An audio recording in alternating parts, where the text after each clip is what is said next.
ఇప్పుడు మన భూములు తిని తినక సంపాదించుకుంటాము, ఏదో ఉండి లేక కూడబెట్టుకొని పాస్బుక్ చేపించుకుంటాము. ఇప్పుడు పాస్బుక్లు చెల్లవు, రిజిస్ట్రేషన్ కావాలని అంటారు. రిజిస్టర్ చేయించుకున్న తర్వాత వాళ్ళేమో ఒరిజినల్ పెట్టుకుంటారు, డూప్లికేట్ మనకి ఇచ్చి మాకేమో ధైర్యము మనకు ఉన్నాయి. రిజిస్టర్ చేయించినాము, ఎవరు ఏం చేసుకోలేరులే, మన భూములు మనకు ఉంటాయి కదా. ఎవరేం చేసుకుంటారు? ఏం లేకపోతే కదా కబ్జా తీసుకునేది. మనకు ఆధారాలు ఉన్నాయి కాబట్టి ఎవరి నుంచి ఏం జరగదు అని మనం ధైర్యం మీద ఉంటాము. వాళ్ళు ఒరిజినల్ పెట్టుకొని భూమి మనం ఇస్తే ఈ పేద కుటుంబాలు ఇంకా ఆత్మహత్య చేసుకొని చచ్చిపోకపోతే ఏముంది?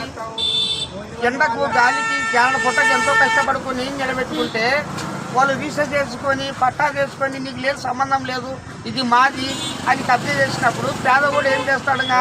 ఎక్కడ పోయినా న్యాయం జరగదు. ఇంక ఎందుకు సావడం బెటర్ అట్లా అని చెప్పి పురుగుల మందులు తాగి భార్య బిడ్డలు ఇంత